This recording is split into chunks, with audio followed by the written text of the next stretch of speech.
All right, I think we're in business here. Welcome to the IAMCP SoCal chapter meeting. We are in Irvine. We used to go to Irvine 1 month and Playa Vista the next month, but for 2024, we're trying to change it up, do some things that we've learned from friends like down in San Diego, where we do meetings 1 month and try to do an activity the next month. So this is one of those classroom meetings where we're in the Irvine office. We're not going to LA this year, for those of you that didn't know. So anyway, thanks for joining us. Good. Okay. I go the wrong way. No. Okay, Yep. let's see what kind of IMCP America's announcements we have. What's in it for you? It's a good, for those of you that are new or haven't been to IMCP, it's a great place to connect, learn, and grow. I've been coming here probably at least 10 years. I've been saying that, so maybe it's like 15. Excuse me. I need a little Water. with caffeine.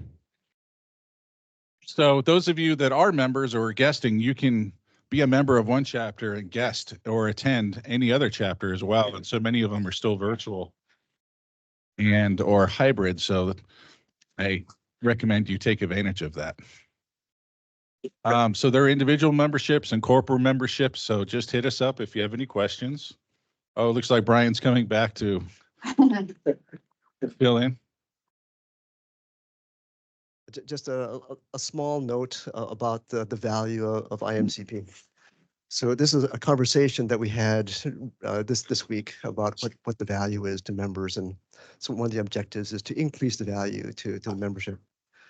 The first is networking excellence, the opportunity to generate leads through referrals, Microsoft education, strategic partnerships, and exclusive access to Microsoft and the Microsoft ecosystem.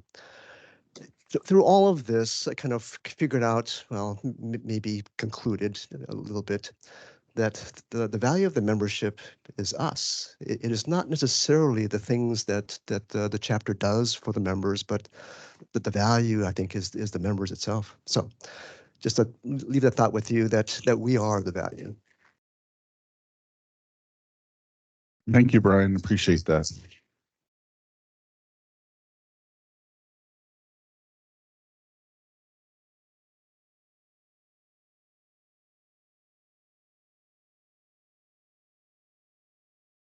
So Microsoft alumni, for those of you that work at Microsoft or used to work at Microsoft, this is also a community that can be something that you join us and visit and participate in the chapter as well. We'd love to have you.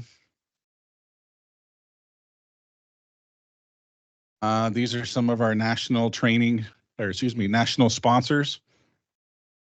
Thank you for your support. I don't think we have any of those folks here today, but these are national. QR code will take you to some of the.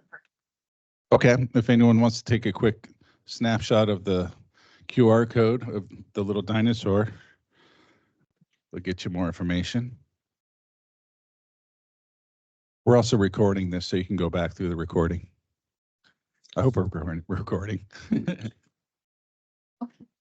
So one of the perks, if we're not recording, maybe we want to start recording. Dr. Anita, are you okay if we record today? Okay, thank you. We're working on determining if we're recording.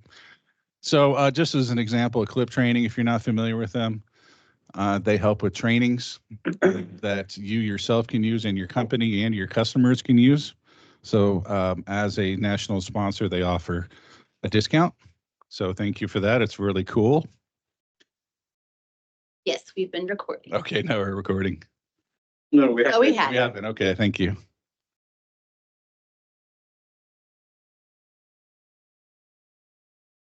I lost my clicker. Oh.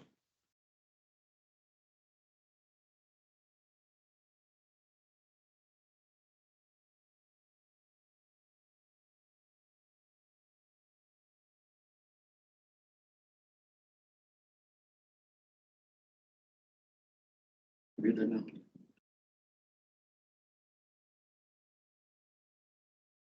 Okay, we have the clicker back. I went too far.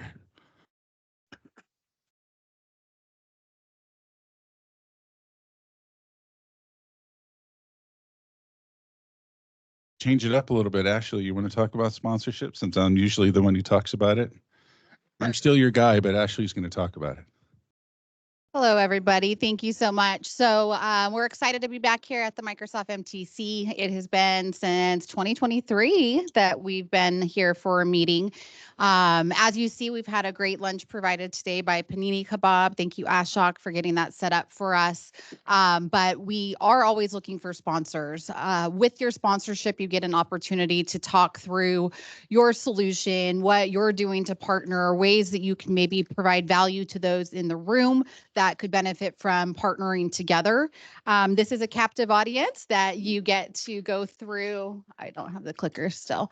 That you can go through and have a 20 to 30 minute presentation spot. We have other local chapters that you can do a combined sponsorship. So if you're interested in getting in front of the San Diego chapter or SoCal North, as you saw, we have the larger nationwide sponsors, but this is an opportunity that we are promoting every other month. So on the even number months, we have our typical meeting format. So you would be able to present to the audience both hybrid as well as in person. Through there, you can really have an opportunity to deep dive and get in front of our community of members and guests that come out to the events. With our calendar through the remainder of the year, we're going to continue to stack our programming with unique speakers on educational topics. Once we run out of those places, the available spots will be for sponsors. In addition to sponsoring, we will talk a little bit later about some ways that you could participate in our 15th anniversary. That is this year. October marks the 15th year, and have an opportunity to couple that with the golf tournament that we have going on. So you'll see some slides about that a little bit later this afternoon. Here's some of the sponsorship packages that start at the higher value and kind of work their way silver to gold. And again, if you are interested in really getting in front of the entire collective, we do have Americas as well as international that are quite active. And again, with your membership, you can go ahead and go to the community calendar and see all the events that are available, not just here for the SoCal chapter, but I know there's some really great things. There's a partnering masterclass that just got kicked off. But again, our sponsors are something that we are booking right now through the end of 2024 and would be willing to talk to you if you have any questions at all. We can go through this one. Okay, so I thought we were doing SoCal after Dr. Anita. Did we jump ahead?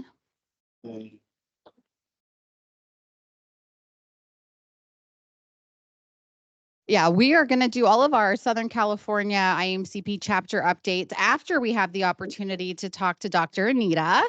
We're really excited to have her today to talk to us about coaching leaders and teams to navigate culture, complexity, and change. So Dr. Anita, can you come up? We'll get your slide up, and we can go from there. But thank you so much. I know that there's a great story on how you met our president, Brian, through a different networking group, and we've had the opportunity to connect with you now. The slide events are working? I have it in my hand. I think we got between this Doesn't need and battery. Give me a second. Good afternoon, everyone. Thank you for coming. Thank you very much. So I will, thank you. Very good. All right. So I will assume that some people are still chewing. And that's why I didn't get a warm welcome. But for those of you who are not chewing, good afternoon. All right. Okay. I just need to know that you're with me. So my name is Dr. Anita Polite Wilson. I'm a C-suite trusted advisor, board director, and diversity, inclusion, and belonging consultant, helping members of the C-suite and their teams reframe diversity conversations from difficult to different. And one thing that I have noticed recently, actually since last year, is that reframing diversity conversations actually starts with using a word other than diversity, because it seems to be having a negative impact on people. So when we think about diversity, I'm going to be introducing to you the notion of culture, because with culture comes diversity. And whatever we need to do to soften the approach to get everyone comfortable with having the conversation, then that's what we shall do. So what I first wanted to do was make sure that I was in alignment with your organization, what the purpose was. So when I look at Connect, I see that that aligns with one of the 3 principles that I use called contact theory, which is literally just getting people together. And Eric and I had a wonderful conversation about AI and the impacts in the workplace and how people are still going to be necessary, which means that we still need to focus on how we effectively interact with other folks. And then your learn concept, for me, that goes into Gestalt theory, which says we're going to lean into the ambiguity because we don't know what's going to come up for us in the learning process. But if we're willing to be open to that process, then that's where the learning happens. And then grow, which is nudge theory. If after we leave here, you're thinking about anything that I've said, and that causes you to do things differently, 1% every day, the change that you will recognize in your interactions, in yourself, in your mindset, and your ability to manage the intent of your words and actions with the impact that your words and actions have on others will grow exponentially inside of a year. So when I think about my purpose, it's meeting people where they are and getting them where they want to go, whether it's working with the C-suite teams, whether it's as a coach, whether it's a consultant, whether it's a speaker, whether it's a panelist. I always want to meet people where they are, and then promoting real relationships by being intentional about how we act. And that's an acronym that I came up with, approaching others with an open heart. And it's so much less about how I'm approaching Eric with an open heart and more about what are the biases, the assumptions, the interpretations, the limiting beliefs that I might have about Eric just by looking at him? How do I recognize those things and get them out of the way so that I can then approach him with an open heart? Connecting with others to understand, not to explain, not to dispute, not to refute, but really to understand another person's perspective. And when we understand other people's perspectives, it's really not about reaching agreement. It's about raising our awareness about someone else's worldview, and then tapping into diversity by being curious. Now, we can obviously say that if I want to tap into Ashok's diversity by being curious, just by the way he looks, that's one thing. But if we're tapping into diversity by being curious about the subcultures in the organization, the subcultures of sales, of executive assistants, of people on the front lines, of your clients, of the broader Microsoft organization, when we think about curiosity in terms of subcultures, it pays for us to be curious. And then finally, leveraging individual strengths to accelerate organizational performance, facilitating conversations that convert to actions so teams can co-create the future that they want. A gentleman had introduced himself to me and he was telling me about strengths finders. I believe it was you, sir. And the fact that when he discovered his strengths, it opened a whole new world. But strengths finders is not just for your individual success. It's also to say, how can my strengths complement Ashley's strengths so that we can become an intentional strengths-based partnership? So that's me and my purpose for what I do. Now I want to talk about, we're going to explore the top 6 leadership challenges around the world. Can you think of at least 6 in your own world? At least 6 leadership challenges? Okay, we're going to cap it at 6 because I know we could go on forever just listing our leadership challenges. How to identify and leverage the VUCA vortex. Has anyone ever heard of VUCA? Let me see your hand. Okay, very good, sir. VUCA, yes, it's an interesting concept. And then how to reset and revive your leadership soul so that you can navigate culture, complexity, and change. So I'm going to stop here and ask you, in terms of leadership, do you ever think about how you sustain your leadership soul? Anybody ever give that a thought? Because as leaders, you're constantly pouring out. But what do you do to pour back into yourself? And that's critically important. Yes, Steve. You define soul. Whatever that means to you. So I'll give you an example. I was speaking at a breakfast last year and I had asked this question and an individual stood up and said, well, I mentor people and I love mentoring young people. And I said, that's fantastic. And once you've poured out of yourself to mentor those young people, how are you pouring back into yourself? So however you want to define soul for yourself, that says the essence of who I am, which enables me to show up and mentor to others, how do I refresh that part of myself? Does that answer your question, Steve? Okay. I'll think about it. I think about it. And that's the whole purpose of today. I just want to get you to think. All right. So When we talk about diversity, it's one of the country's core strengths. The economic data clearly show that our nation, and by extension, our workforce, will continue to become increasingly more diverse. And this is based on an article entitled "The State of Diversity in Today's Workforce" for the Center for the American Progress. Typically, though, when we think of diversity in the workplace, we automatically focus on race and ethnicity. Would you agree with that? Okay. But diversity in the workplace also includes women, gay and transgender individuals, people with disabilities, neurodiverse individuals, and various religious belief systems. So when we think about diversity in the workforce, it's not hard, but it's complex. It doesn't have to be a difficult conversation, but it's absolutely a different conversation. So a more diverse workforce will require a more diverse leadership perspective. So here are the top 6 challenges of leaders around the world. This is from the Center of Creative Leadership: honing effectiveness, inspiring others, developing employees, leading a team, guiding change, managing stakeholders. And again, this is just the top 6. I'm sure there are some that you would be able to name right off the top of your head. That would be at least an additional 6. So my question is, how many hats do you need to wear to manage just these 6 challenges, if you think about it? I dare say it's going to be more than 6 hats to manage those 6 challenges, yes? Especially since we think that we are good at multitasking when actually we're juggling, because our mind can really only effectively think about and focus on and solve one thing at a time, even though we've constantly got input coming in. So then, how many other challenges are related to each of these top 6? Not 6 different challenges, but other challenges related to these. Can you think of any that you want to just call out? Recruiting and retaining. Recruiting and retaining. That's always a challenge. What else? Growing business. Growing the business. What else? Time management. Time management. What else? New content, sponsorship. New content, sponsorship. What else? Balancing. Balancing everything. Right. And if I let you, we could probably go on and do this for about an hour.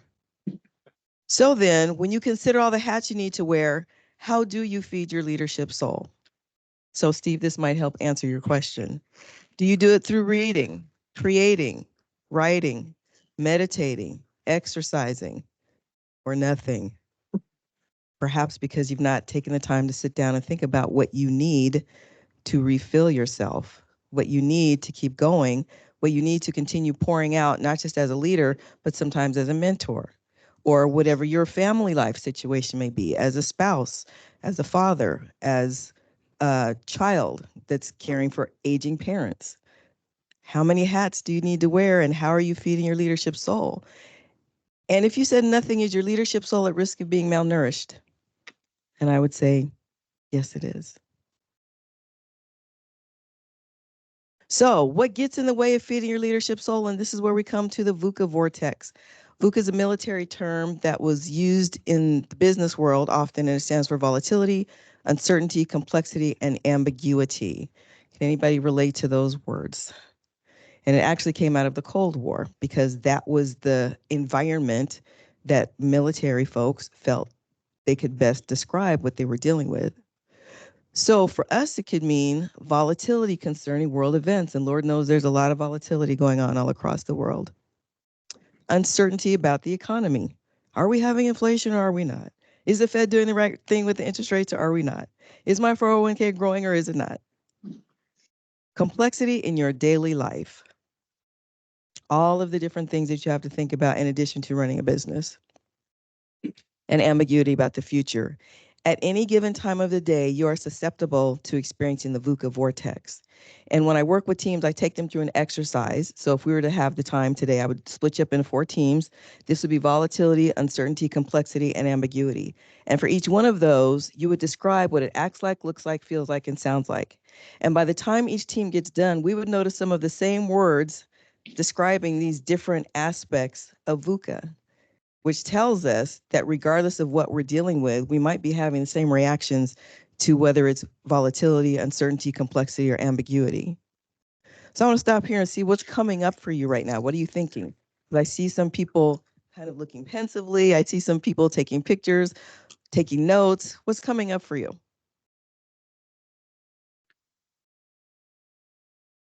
For me, the whole do more with less that you're hearing everywhere, but it's ow, things are more expensive. People are having trouble with jobs and I mean, there's just so many up and down, but yet we're supposed to continue to strive for more and doing more. But to your point, if we're already malnourished and stressed and spent, like, how is that possible? It's not a long-term play. It's a very short term. That's right. And your statement, do more with less, 20 years ago, when I first started as a contractor in the aerospace community supporting the Air Force, that was the mantra of the year. All right, everybody, we've got to do more with less. That was 20 years ago. How much more can we do with how much less? It's just a never ending cycle. What else is coming up for you when you think about VUCA? Yes, Brian, and then Fred. Talked about this movement in our conversation is complexity. And one thing that I noticed about this group is that there's an element of complexity just to get here to this point. And there's also complexity on personal side as well. So that notion of balance, I think, is important. For those of you online who may not have been able to hear Brian, his contribution was complexity is coming up for him. Complexity in getting here, complexity in running a business, complexity in making sure everything happens smoothly. Fred, what's coming up for you?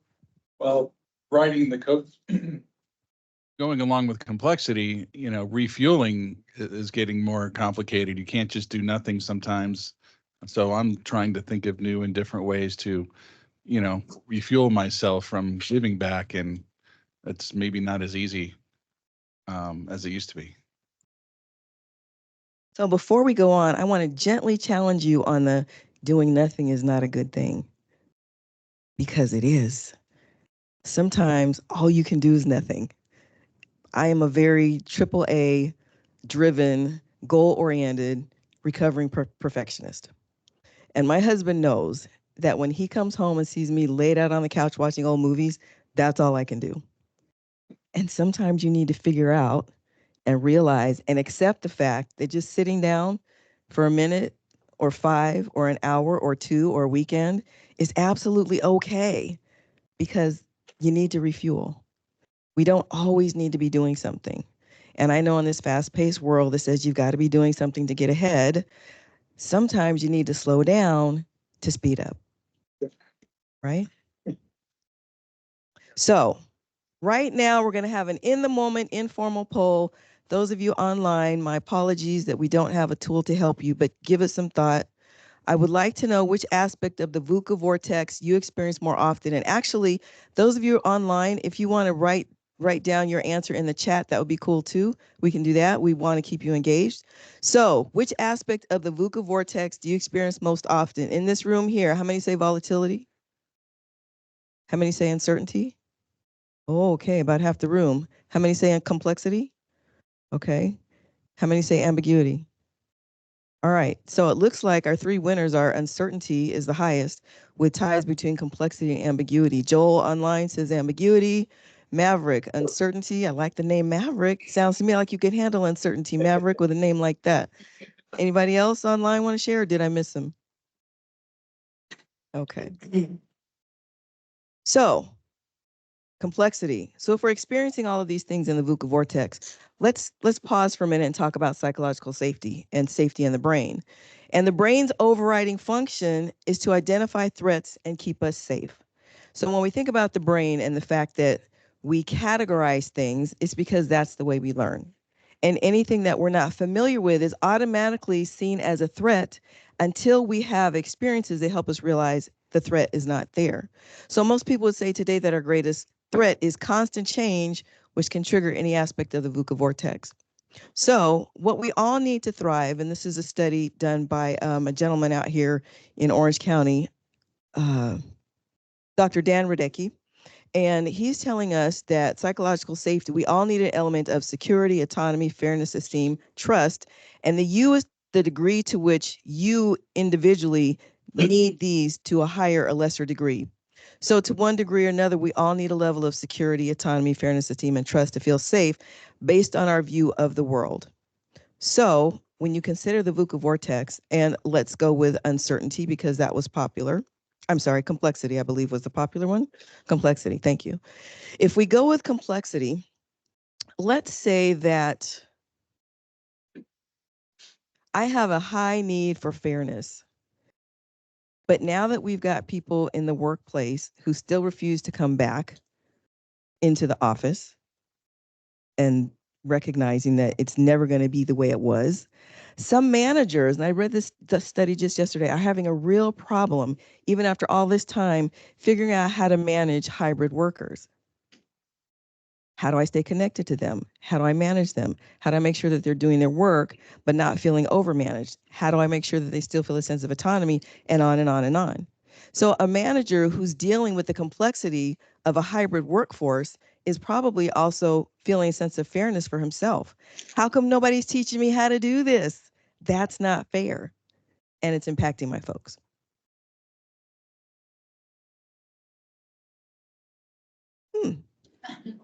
Oh, that was me. All right. Thank you. So our basic awareness of psychological safety can allow you to reset your mind and revive your leadership soul. When we reframe, how many times am I going to have to hit this? Well, it's a good thing I know my own material. When we reframe volatility to vision, when we reframe uncertainty to unity, when we reframe complexity to clarity, and when we reframe ambiguity to agility, did I get that right? I know I did. Right? Drum roll, please. But when we're able to reframe the VUCA vortex into something that's more positive, it's also something that we can join in with our teams to do that. See there, I was right because I know my stuff. Thank you. Are you going to have to do it for me? Okay, thank you. All right.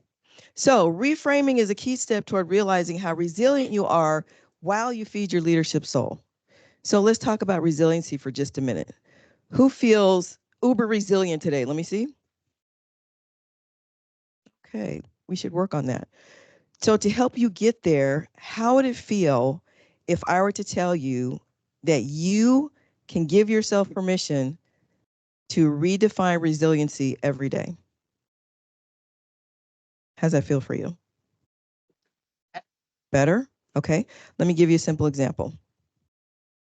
And bear with me, usually I can handle this and sometimes I can't. But in 2020, as we all know, that was a rough year for all of us, right? That's the year we'd all assume forget, but there's some learning still coming out of that. And my father passed in 2020. It wasn't due to COVID. He had an illness, but we were able to have a beautiful ceremony for him before everything shut down and you couldn't go anywhere. Y'all remember that?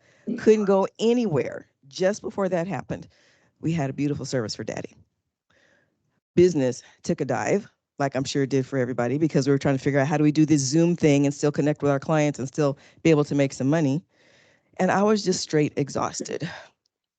So I engaged in some talk therapy, which was amazing because I wasn't crying as much as I thought I should have been for my dad.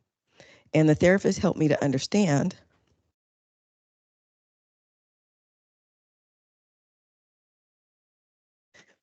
she helped me to understand that I had been experiencing anticipatory grief while he was still alive. So that when he passed, it was easier for me to let him go. But it still bothered me that I didn't have the tears that I thought I should have. And over time, after working with her, I got myself busy again and I self-published 6 thin books by the end of the summer. And one of those books was a journal that came from an activity that I had done about 2 years ago in a mastermind group where we had to draw these pictures, and I don't consider myself an artist. But when I came across that journal and saw those pictures, I got to thinking, you know, other people could use this.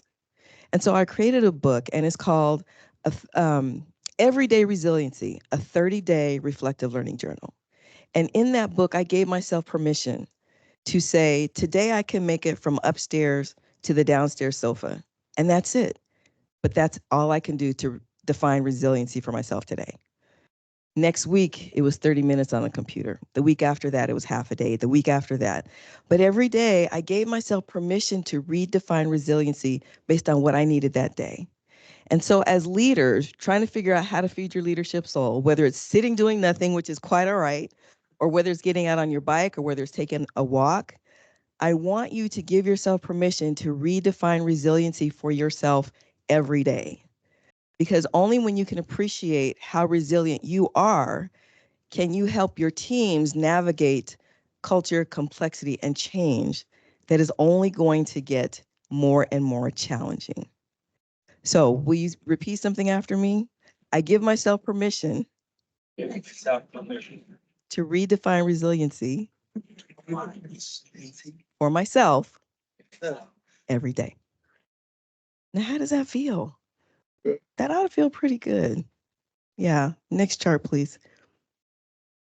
So really quickly, let's talk about the power of reframing. You're going to hit next a few times.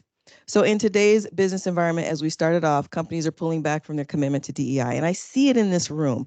I love the diversity that I'm seeing in this room, whether it's diversity in your business, whether it's diversity in your particular role. I love to see the faces of diversity in this room. Reframing diversity conversations from difficult to different and from hard to complex is a lot more doable than the diversity fatigue that I am aware people are dealing with. So changing our focus from diversity to culture enables people to change their frame by co-creating the culture that they want together. And that's a whole lot easier than going into a session and feeling, am I going to get beat up or not? The way I conduct these conversations, it's all about knowing and growing. It's all about putting aside the shame and blame and being willing to have honest conversations about our backgrounds, to explore the BS that gets in the way of workplace belonging. BS in terms of our backstories, bad stories that we've heard about groups that we have no personal reference in, and blind spots that are ours that we apply to others unfairly, and how all of those things impact the organizational belief system. Next chart.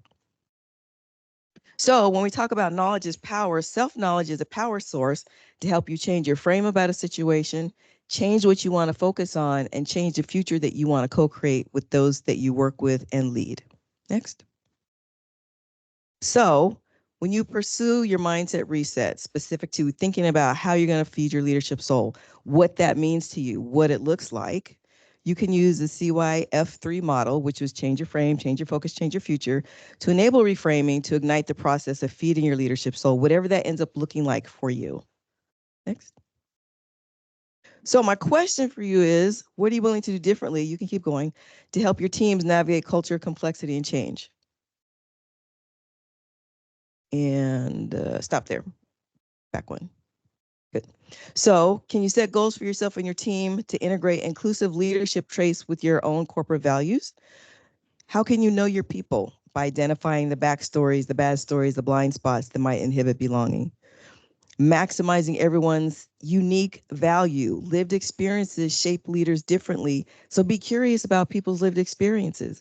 We can't look at people and make assumptions. And I will use myself as an example based on, and this is not to make anyone uncomfortable, but I have a podcast called Real Conversations from the C-Suite. So we're going to have a real conversation with people in here from the C-Suite. When I talk about lived experiences shape leaders differently and be curious, some people look at me, I'm sure, and wonder, gee, I wonder, was it hard for her single mom, on lower wages to raise this amazing daughter, right? The only thing right about that is amazing daughter. And I'll tell you why. My parents met in college. They married. My dad went into the Air Force. Me and my brother came along. We both learned several different instruments, different languages. I was in the GATE program, went to modeling school. I had a lot of privileges that some people would assume because I'm a Black woman, I do not have privilege. But I will tell you, based on how we define success in this world, I'm probably more white than some of you in here based on my experiences, right? So are we curious about people? And can we do it in a way that is not off-putting, but in a way that says, I want to get to know you. I want to approach you with an open heart. I want to put my assumptions aside based on what I think I know about you and get to know you. And that's really what this is all about when we're talking about getting to know the folks that we work with. And then educating yourself on what makes a great place to work for all. I would highly suggest that you read this book. The author is Michael C. Bush. He was on one of my podcasts. And that podcast was so highly rated that I'm actually going to rebroadcast it in May. So if you connect with me on LinkedIn, you will automatically get notification every Saturday when a podcast drops. Again, I would highly suggest that you listen to that one with Mr. Michael Bush, the CEO of Great Place to Work for All. It's an excellent book. And if you're interested in exploring any one of these topics, reach out to me and I can help you do that. Next. So here's what we discovered today. You can hit enter about 3 times. What right there? What the top 6 leadership challenges are around the world, the fact that you've got so many more than that and how many hats you need to wear them, how to identify and leverage the VUCA vortex. So can anyone tell me, how do we reframe volatility to what? Vision, and uncertainty to? Clarity. That's complexity. Unity, right? The complexity to Clarity. clarity, and the ambiguity to agility. That's right. You have got it. And how to reset and revive your leadership soul to navigate culture, complexity, and change. What's the model I introduced you to? CYF3. That's right. And that stands for change your frame and your focus and your, there you go. I love it. All right, next chart. So when we recap today's journey, about 3 times, we first started off by celebrating our common purpose for connecting, learning, and growing together. Remember, I had your model and the things that you do and my model and the things that I do, and how that was really nice alignment. We recognized how to overcome the VUCA vortex and share some tips for a mindset reset, and then appreciating the importance of feeding your leadership soul to lead others and foster belonging. Next chart. So, what questions do you have for me? Yes, sir. Can I have your name, please? My name is Ro. Yes, we met here. Excuse me. So this was really great, but sometimes it takes a little while for people to process and kind of like really absorb this. But for us to sort of make a change immediately, is there a tip that you can give us, like maybe by the end of the day, of something we can do, just some small thing that we can do to start down this journey?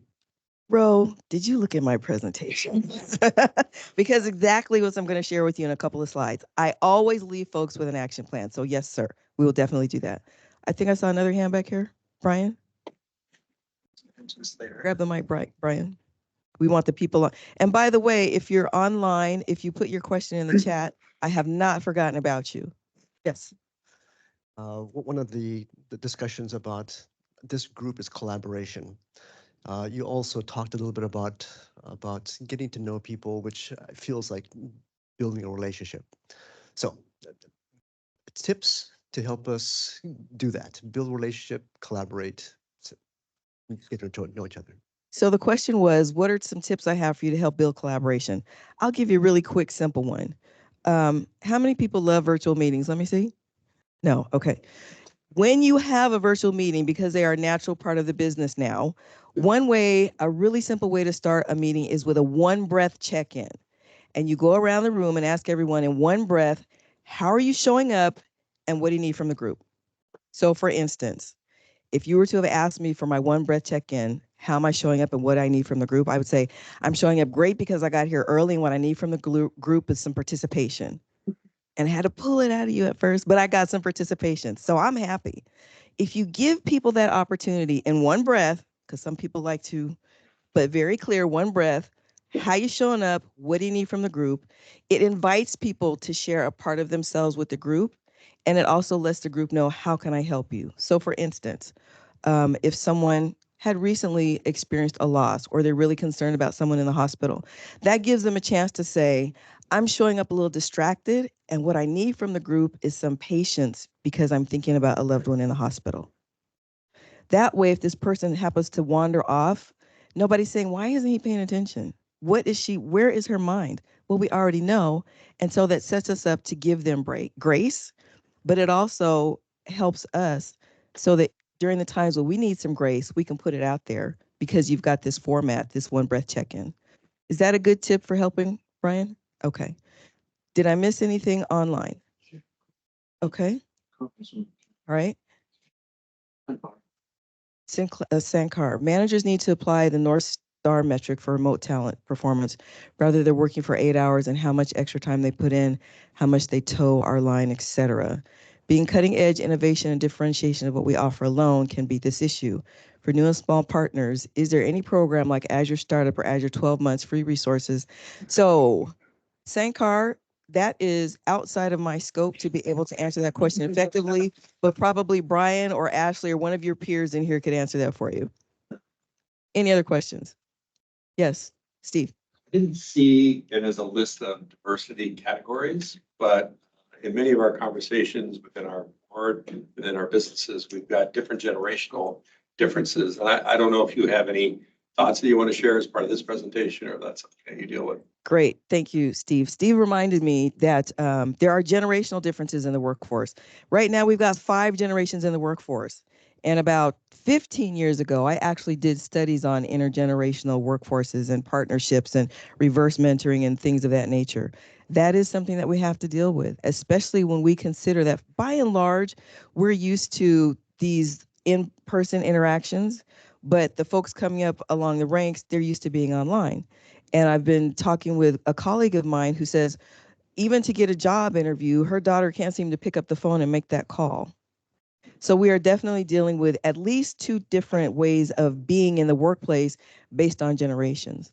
So what I would suggest you do for that is seriously do some research and read up on it, because the 2 different ways that we approach work are all based in relationships. And when I got my degree, my research looked at the fact that people that were online really mistook those for real relationships.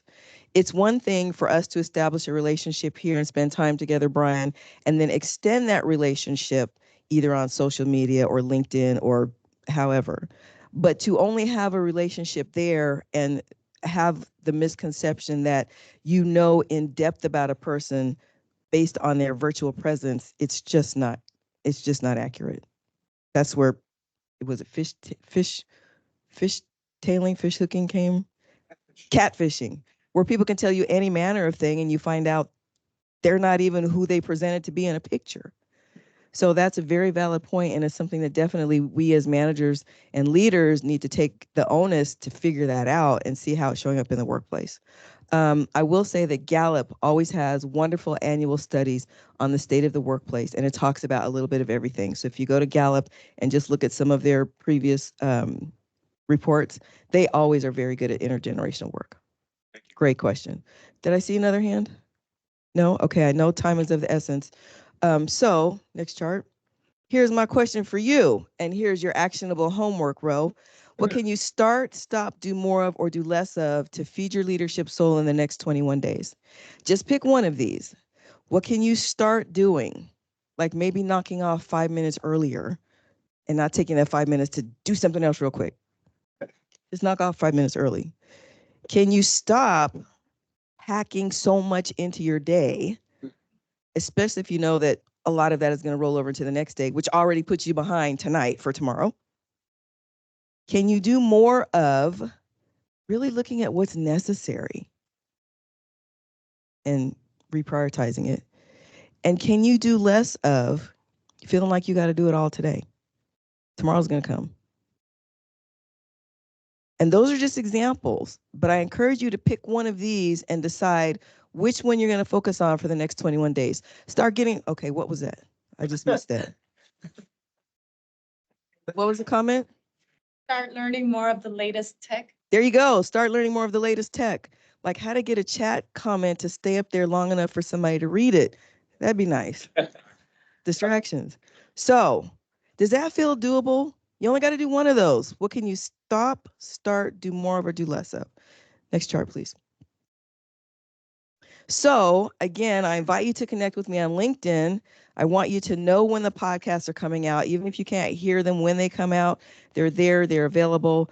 Every first Saturday of the month, I have a monologue that's going to set up the discussion with a C-suite member. Again, it's called Real Conversations from the C-Suite. We explore a topic all month long for every Saturday in that month. I enjoy doing it. I know that the folks that are part of my community enjoy listening to these C-suite executives. And then one last chart. If you would please give me some feedback. Go to talk.ac/Dr. Anita. The code is talk, and please give me some feedback. Thank you for connecting, Roman. Appreciate it. And I'm going to leave this up here just long enough for you to give some feedback. Thank you so much for coming. Thank you for being engaged. Thank you for talking back to me. I appreciate it.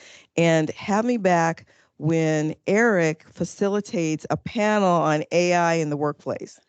And thank you to Ashley and Brian for the invitation. I really appreciate being here.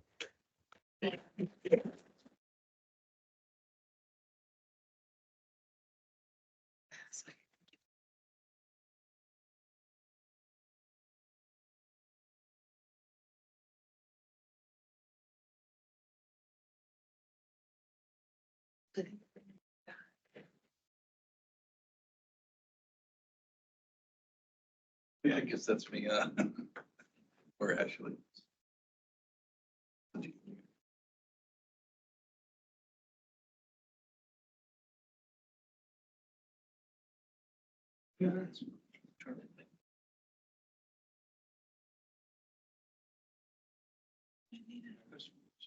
Backwards.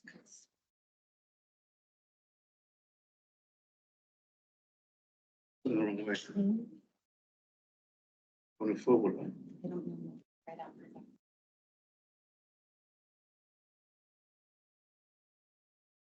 We didn't go to go.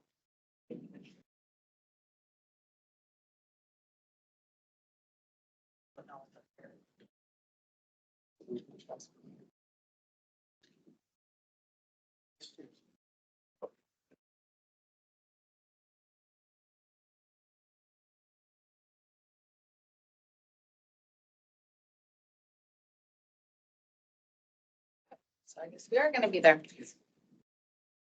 No. Yeah, turn it on. All right. We do have a quiet bunch today. I feel it. Is it the gloomy day outside? I don't know. We had some sun for a couple days. Well, thank you so much, Dr. Anita. That was incredibly helpful and a lot of aha moments for myself. And to fill myself up, I like to do absolutely nothing. Sit down and watch some bad reality TV and and realize that I've got it better than that. And so we're doing okay already. Something really exciting, though, that we've been planning for many, many months, and we're getting much closer to the actual date, October. Now, less than 6 months away. We have the opportunity to really get together and talk a little bit more about why you should sign up for Golf Now.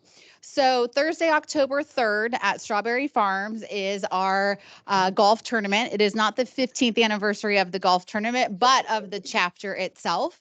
And our title sponsor, the Partner Masters, CEO Justin Slagle, the first IAMCP SoCal president, has put together a wonderful offer to help drive early golf registration.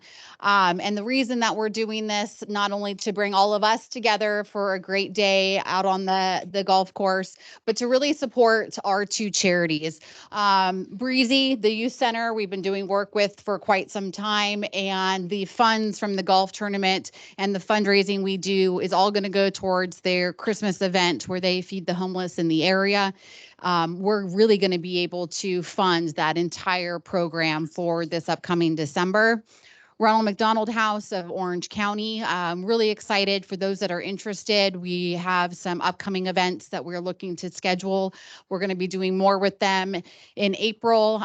They're Stacy, Fred's wife, myself, some of the women from the WIT network got together, and we have a table for the sisterhood brunch. There are still tickets available if you're interested, but a great day there too. But golf, we're looking to really have an amazing event to support these two charities. We can go to the next slide. And I'm going to have Mario get off of mute here in a second. But right now we have our title sponsor, which is the Partner Masters, already taken care of. But these are all the different sponsorship levels that we are currently still looking for. We have our gold and silver. And I can say that the meeting and foursome sponsor was the most popular last year. This already gets you the opportunity for 4 players of golf, getting the marketing and a lot of the opportunities out on the hole for your activation, but then you also get to be a sponsor for an upcoming meeting. So if you're interested, we're even taking like soft verbals as a yes, if this is something that you're interested in doing, please let myself or another member of the board know. Next slide there, Ashok. This is the offer that as the days and months dwindle down, you're losing out on some of the value of the exclusive offer from the partner masters by giving the membership to their partner community. I don't know how many people we've heard Justin and Matt Sosman talk through how they kind of are breaking down that Microsoft ecosystem to make it more manageable and allow you to get benefits. Here's some of what is included, but if we can go to the sizzle video that was created, I will then let Mario jump in and give you a little bit more of the why behind the TPM community.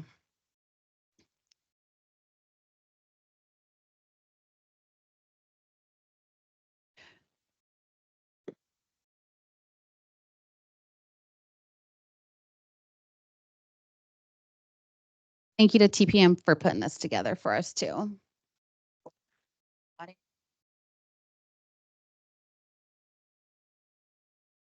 You need to share with sound included. You can have them have fun. Mario, do you want to come off mute and talk through this while we're working on the audio? Yeah, absolutely. Thank you, Ashley, for putting this up. When I heard about the Partner Masters, not only just being title sponsor, but then also giving partners the opportunity to join this community. So, like you see it there on the screen, and so we've realized through IMCP, there's always tons of questions around, hey, how do I get the solution designation? You know, am I really eligible for incentives?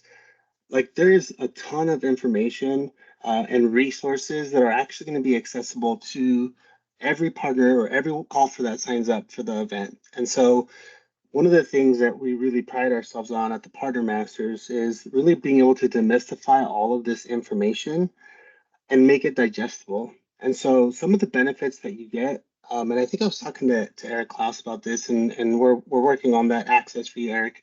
But like, for example, the TPM University. So this is just if you have some questions around some what I feel is a lot of partners have the same opportunity, is like, how do I even go and figure out if I'm eligible for these incentives? Like either you could ask the question in the community, or we have actually on-demand videos that will take you pretty much step by step based on that solution designation on what that looks like for you. And so really what this is for our event is somewhere where you could go and not necessarily have to dig through 15 different links and figure out if you even have the right answer. It can really be a one-stop shop for you to get the answers that you're looking for. Another big thing that I love talking about is our weekly seminar calls.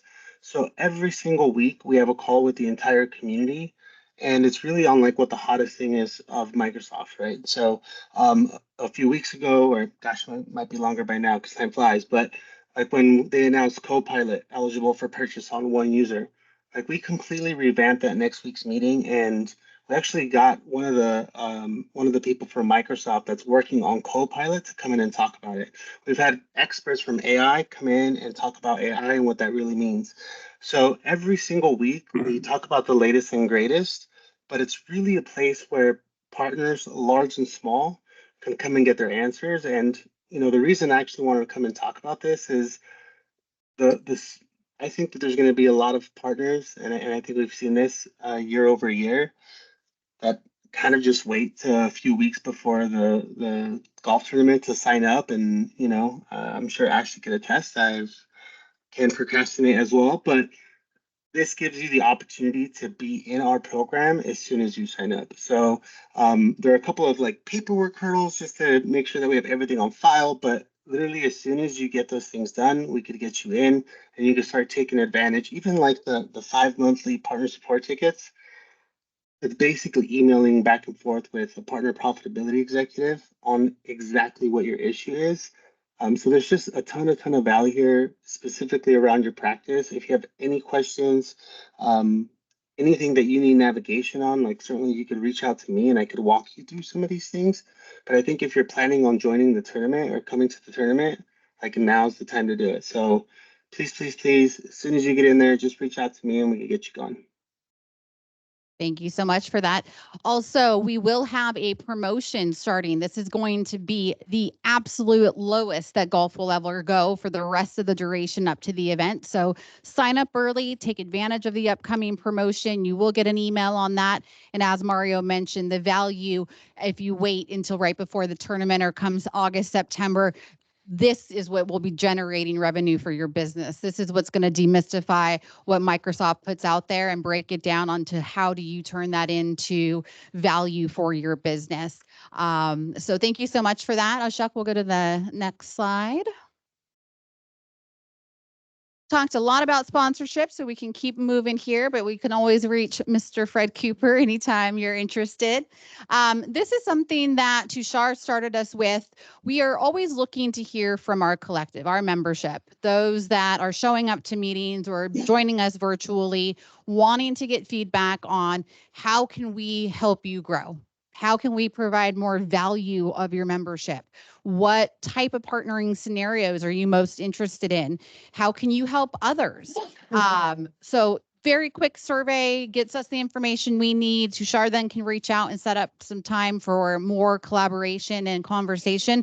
But we're reaching out. We want to know what is most important to you and how can we help you this year just provide even more value to your membership for SoCal IAMCP. All right. Who wants to take this? Manish, I think this is a good one for you to come up. This is our upcoming event on April 16th. And we had so much fun last month getting together with the WIT network of SoCal that we put together another partnership. Yes, so many of you know I'm part of this organization called ABAOC, that stands for Asian Business Association of Orange County. And we have partnered with PACE. So they are bringing available grants for a small business. And there are a lot of them from federal, state, city, which we don't know. So in monthly webinars, they are trying to highlight how do you find the grants, how do you apply for it? And then if you have a grant which you want to apply, they will help you. So you can get consulting services also. But for all the IAMCP SoCal members, this is an event they should join, understand what are the options available. And in future, I guess we're going to have another AI hands-on. It's more for marketing team also coming up along with ABOC partnership. So thank you, IAMCP SoCal, on that. So this is going to be a Zoom, so that one you can do virtual. It is on the community calendar if you're interested. Our sister organization, the WIT Network for SoCal, on April 16th has their next upcoming meeting. This is actually at the San Clemente outlets, but it's really on the back where the Welcome Center is. I've made the mistake of walking from Nike all the way there in the rain. So that is a tidbit of help for you, that if you look for the Welcome Center, it's on the back side of the mall. We have a great opportunity to have Dr. Lori Addison LaVille coming back. She is a guest speaker and executive coach, really talking through how you can develop as a leader to gain greater success, very in line with Dr. Anita. And we're just really trying to help those that want to give back and be better leaders and drive success while doing that in a supportive environment. So let me know. The QR code is here, but hope to see you April 16th for that event. And it is not just for women in tech. It is really inclusive of all. Fred has been an active participant. Mario's been to many meetings as well. And we just had our co-join mixer. So would love to see a lot of you that came out for that come support at one of the more standard monthly meetings for the WIT Network. Brian, you were already coming, no worries.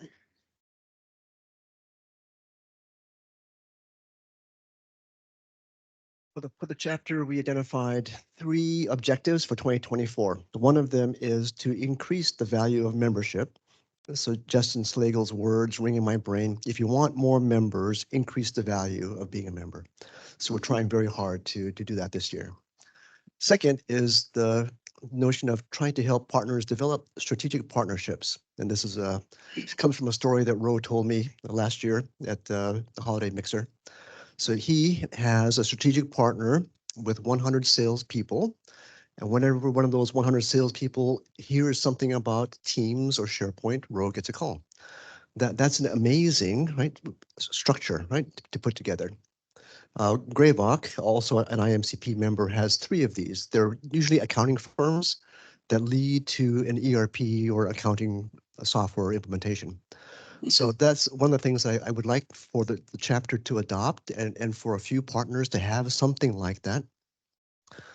The third objective is to help partners grow revenue and profit.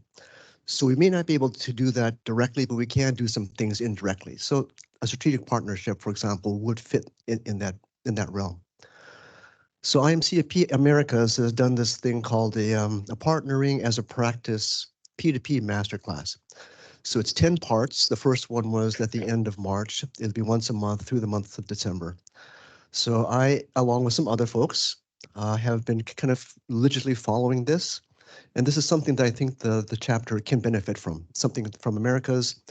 It was something that I had in mind to try and develop for the chapter, but I think Americas has got it. So if you have a chance, you have the time, register, and then see what's up.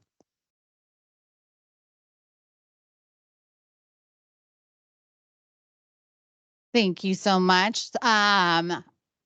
How many have been to SMB Tech Fest before? I know I've seen a lot of you there. So our quarterly event is just around the corner. Don't look at these dates. That date, February is behind us. That would be on me. I made this slide though, and we all make mistakes. Now reading it, it's very glaring that we are talking about May 9th and 10th. Same times apply, same location. This is Dave Seibert's once a quarter event. We are looking at ways that we can show up and be even more present with the event. Hope to see you all there. This does include a complimentary invite to the meeting, foods included, drinks, happy hour, really, really great event there. If you are interested in speaking or being on a panel or participating in a way outside of just the vendor expo, please let us know. Dave's always interested in connecting with new presenters and speakers. And so we would be really excited if you not only showed up, but stopped by the IAMCP area, and we'll connect with you there. Our next upcoming monthly meeting will be here June 6th, same time.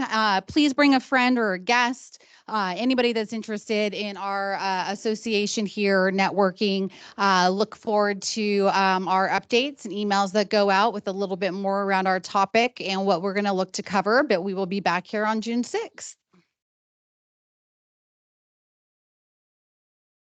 This was added by Ramon and Fred.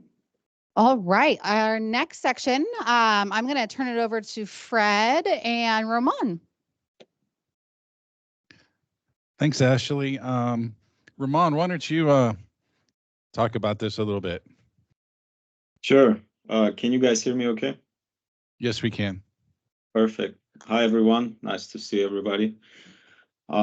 Great sessions so far, and very interesting content. So thanks for allowing me to actually talk about this, because this is one of the great examples of IAMCP impact, and how it really helps small partners and small businesses, or even different size of partners within the IAMCP community. So just a little bit of backstory of what I put on the slide here, right? So as we launched Revanti back in 2022, obviously, as any new small business that, launching a company, there are multiple different challenges that have to be overcome, right?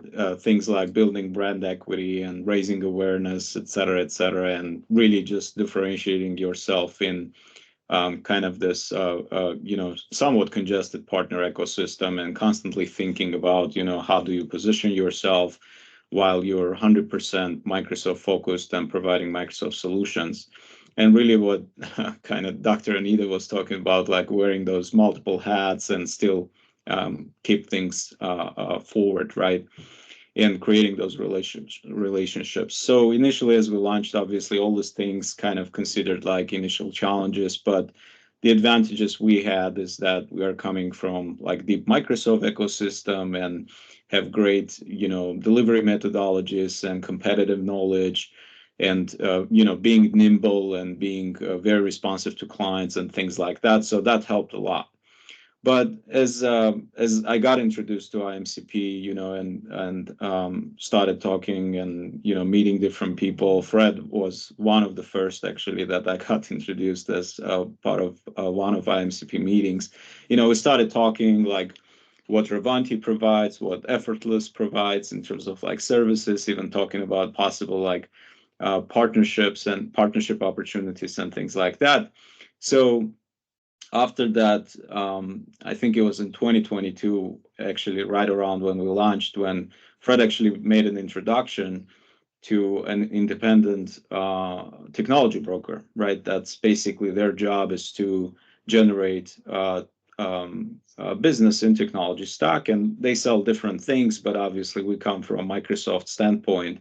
And we got connected, right? So it didn't result in like drastic changes immediately or drastic impact like right away, but in like 5-6 months we established a contract. And after having multiple discussions with different clients, we actually recently, like a few months back, signed a project for professional services, like bringing a healthcare organization to Microsoft 365 platform, helping them with things like security and leveraging the platform to the fullest. So speaking from that impact standpoint, right? So when we kind of talk about this every time, and I wanted to reiterate on this, and if we have new members in the room, I think it's definitely important to emphasize really building that partner-to-partner relationship, right? And Fred, all he wanted to do is just to help, right? So I told him like we're new company, but we bring a lot of knowledge. We bring a lot of deep roots in Microsoft ecosystem, and all he did just tried to help and created that introduction, which resulted to be successful. So it doesn't mean we're getting 10 projects like every week, right? But that's not the point. The point is that helped us. While we had those challenges, that really helped us to accelerate some of the presence, right, and start working with some of the people in the market to create that awareness around Revanti. So, and on the screen you see myself, my business partner there in the middle, and obviously Fred.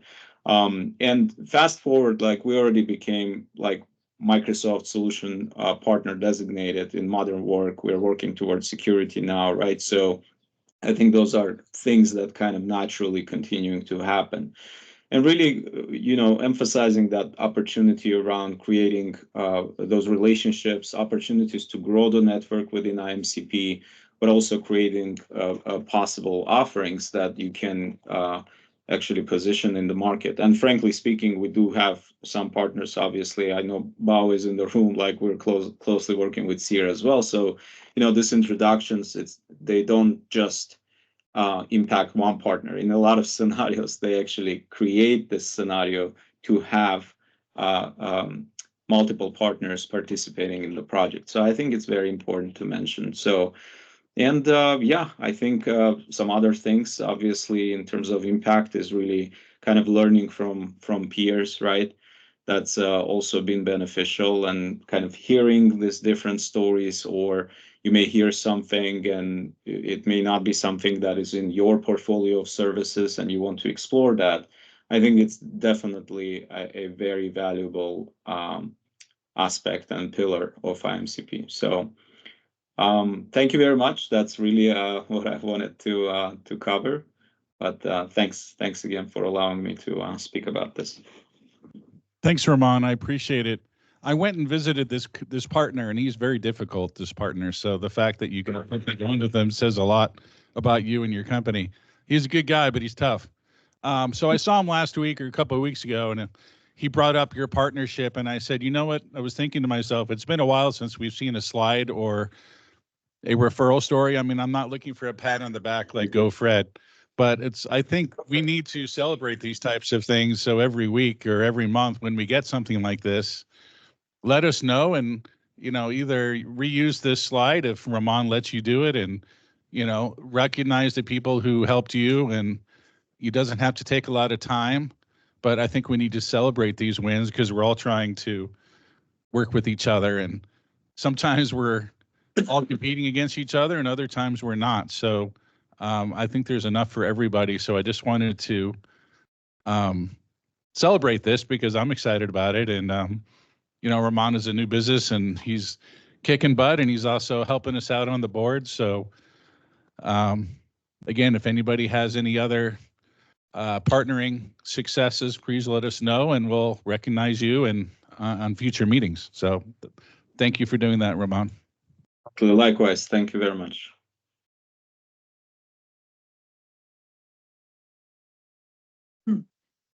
Thank you, Reza. I just wanted to say one more thing about the golf tournament. For those of you who haven't heard me pitch this, some of you are remote, some of you are local, but some of you that are remote have Irvine customers, Irvine partners, or you're actually based in Irvine or SoCal, or your president is here. Invite them. Some of them like to golf, and maybe it'll be an excuse for you to fly out here and recognize your employees, recognize your partners and customers. Make it your own event for a foursome or two. So that's what we're trying to do is just get everybody together and have a great time. I'm a horrible golfer, but it's a great time. So I'm going to get at least one foursome, maybe two. So I just wanted to bring that up. And it looks like Steve had a question. I just wanted to comment, Brett, thank you for bringing that up. So I was one of the early. Hang on one second. I think they can hear me. Yeah, just in case. Online people. The online people, those wonderful folks. So I just wanted to reaffirm that if you have an opportunity to learn the game of golf between now and October, if you've never played it before, now is an opportunity to do that. I know I've talked to a few of you in person that may have never played the game, but are just starting. You don't have to be great at this game to enjoy it. You just have to have a few people you enjoy spending time with. That's kind of the secret of golf. It's not the game, it's the people you're with at the game. So last year, I had a foursome of people that I'd never golfed with together, but I knew each of them individually.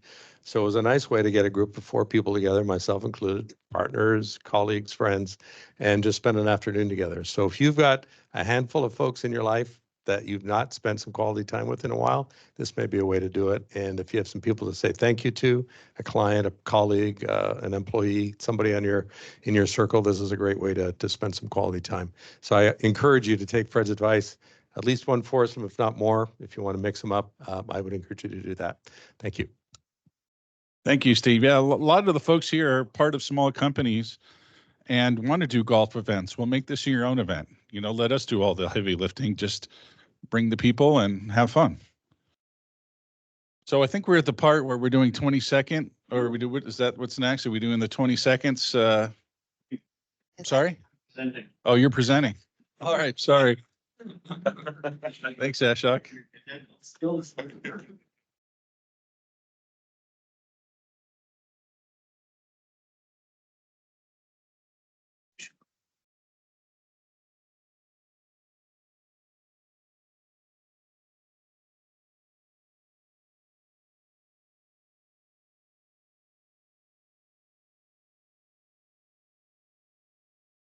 Have Reza come off mute and introduce you? Why not? Go ahead, Reza. It's my proud honor to introduce Ashok Patel, Vice President of Technical Services at Aegis Innovators. Recently, Ashok had the great honor and pleasure to go to Redmond, Washington, invited by Microsoft along with several hundred other leaders in technology to learn more about Microsoft's Copilot and how it's going to transform the way people work. And it was a great session, and Ashok was amazing there, and I think he has a lot of great insights to share. So Ashok, take it away. Thank you, Reza. We enjoyed had a very good 3 days in Redmond. Me and Reza spent some time out there. We had to take obviously the shot with the Microsoft sign. That's everyone has to do that. And then some of them was working sessions. We had some roundtables. Go through here. That's the formal slide. Okay. So the event was targeted towards small and medium-sized SMB and MSP partners, really, and some larger enterprise clients too. But it was focused on getting feedback for Microsoft Copilot and the upcoming security Copilot for Security, which was obviously came out on April 1st. So there's a 3-day agenda. For day one was mostly presentations. There's keynotes on both days, focused on different areas of growing the business, obviously how to sell Copilot for Security, Copilot for Office 365, and all the other Copilots that are out there. I believe there's more than 26 different Copilots right now that Microsoft has in their application stack. Okay. So the first day, one of the things I learned about was something called semantic indexing. And what that is that when you first light up a license for Copilot on a tenant, the very first license kicks off what we call semantic indexing. That is the piece within the Microsoft tenant that goes out and indexes all documents, all emails, all SharePoint sites, all team sites, and also any, if you have the correct integrations together with different databases and so on. So this is a process that even Microsoft doesn't know how long it's going to take. So when you first get a Microsoft license assigned to a user, your results from using Copilot is going to be very miserable because it doesn't have anything to index on as far as your content. So their recommendation was within at least 10 days, you should have a good indexing of your tenant. Now, it is done tenant-wide, so the next license that is assigned, there's no indexing going forward. It's the very first license that gets assigned. So if you do have a client that's looking to do Copilot, go ahead and get the license added to the tenant, and then work with a client maybe a week later and kind of show them how it works with their data, because the very first initial results is not going to be very, very good, and the client may be disillusioned because it's going to be less than what they see within ChatGPT, for example. Okay, so what the screen right here shows you is that how the indexing works within Copilot. It is, they have something called grounding, and that grounding is actually looking like the Microsoft Graph. And within the Microsoft Graph is all your data, basically. It's your emails, your SharePoint data, your Teams data, and any other data within your tenant, okay? And it has a connection into the large language model. And right now, I believe that's the latest version of ChatGPT 4.0. Your data resides within the tenant. No data is sent out into ChatGPT, for example. What they've done is they've taken the ChatGPT and is running in an instance within Microsoft's environment.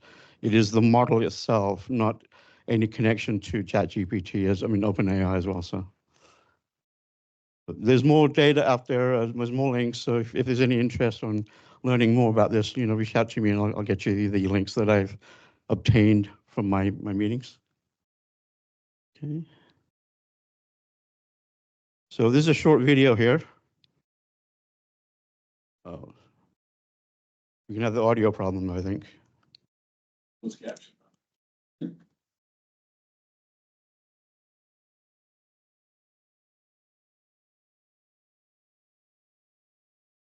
don't know if I can. You know what? I'll put links to these videos later on. It's just a short video. It's 1 minute.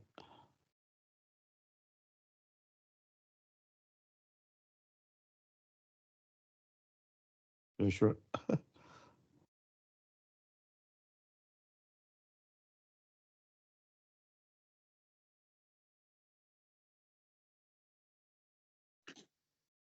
There's something called user level indexing. So the security is tied to whatever permissions that user has access to. So if, for example, you have your frontline workers, if they only have access to their documents or their SharePoint sites that relative to their job function, that's what they will see. Now, what's really important is that the back end security, because if you don't have your security set up correctly on the back end within SharePoint sites, you could inadvertently have access to information that you not have permission to. One of the biggest stories that you may have heard already is that if someone on the front line types in what is the CEO's salary and you see a result come up, that's a perfect example of your data security not set up correctly on the back end. I mean, that's a story that everyone's telling from Microsoft. You've probably heard it from other areas too, but that's the most common one. Story, salary.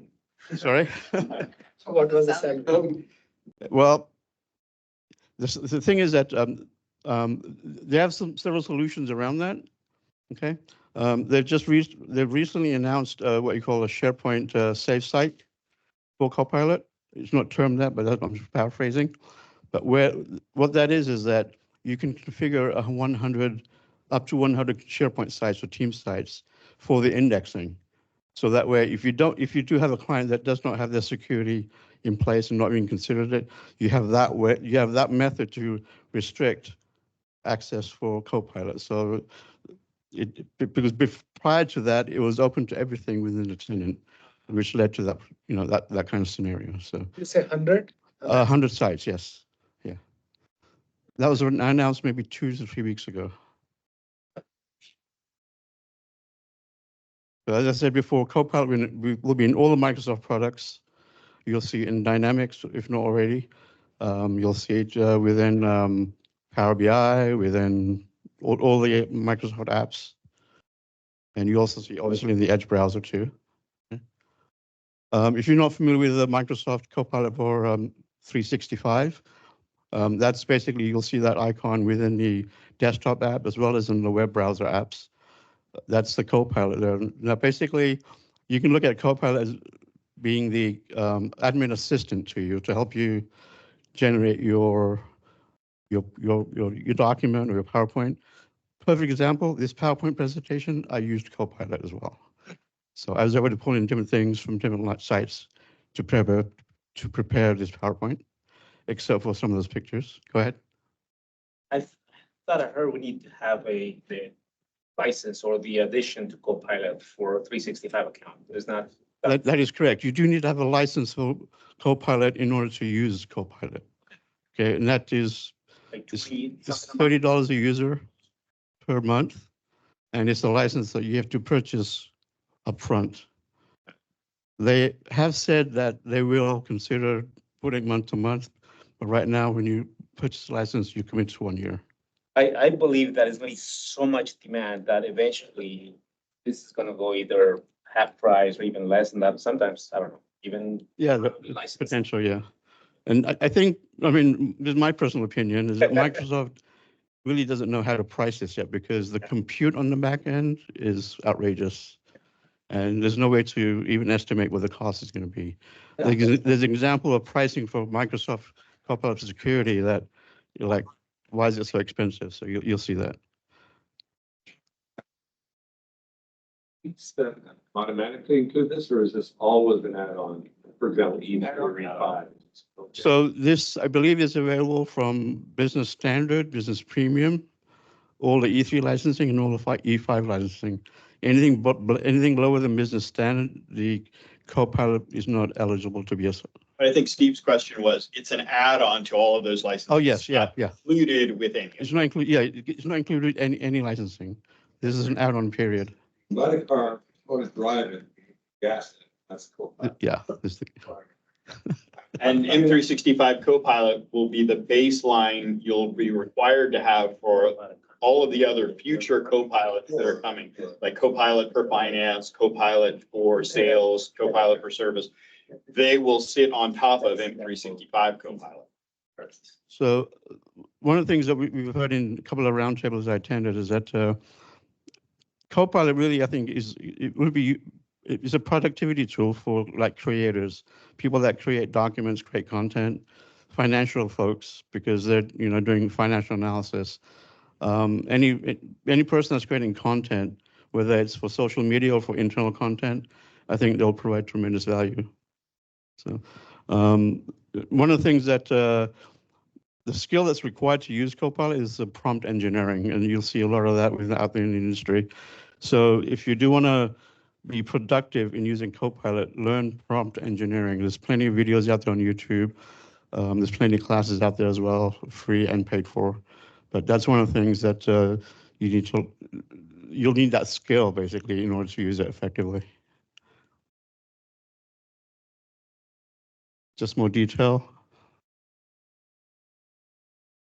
So you can use it to leverage task collaboration and productivity. It works seamlessly within the apps, and it acts as a powerful personal assistant.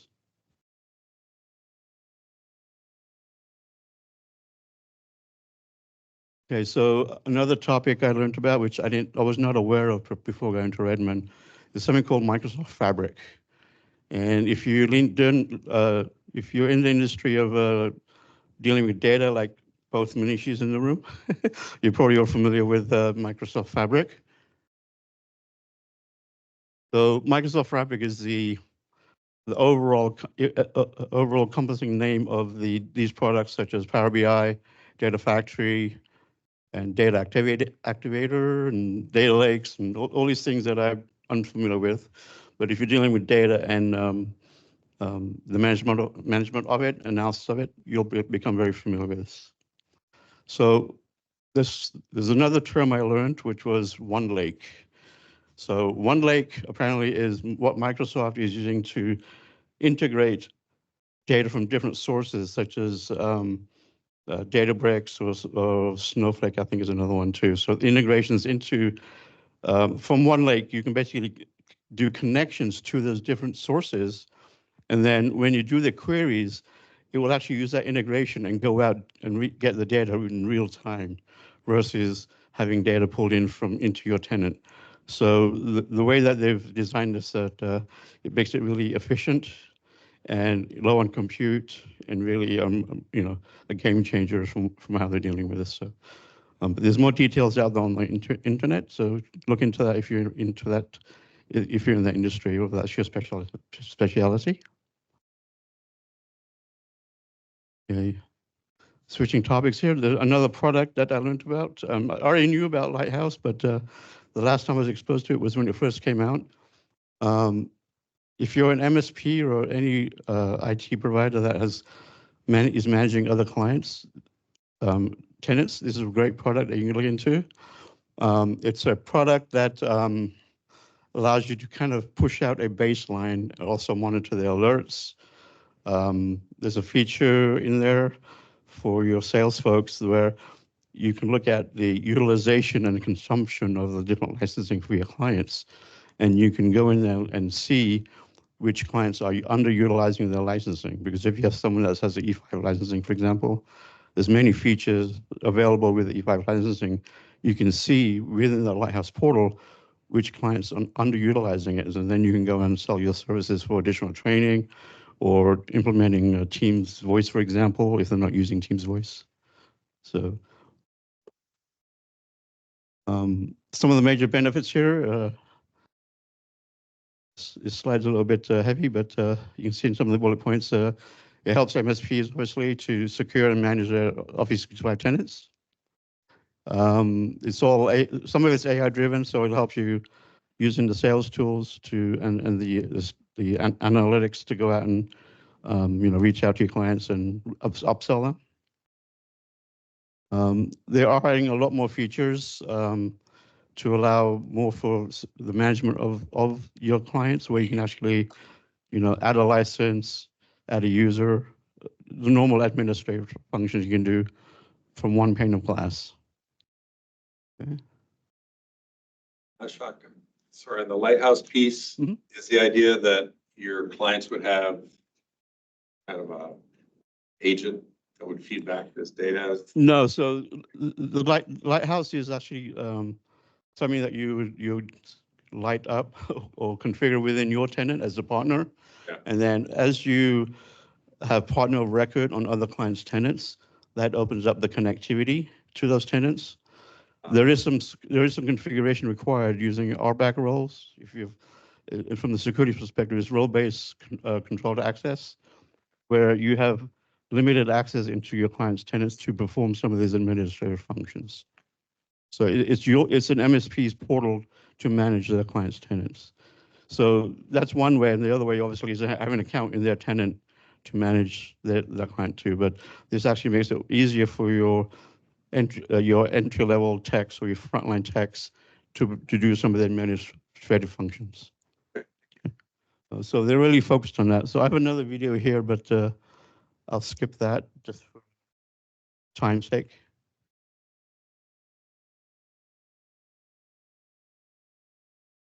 So let's get into Copilot for Security. This was just released on April 1st, which was Monday.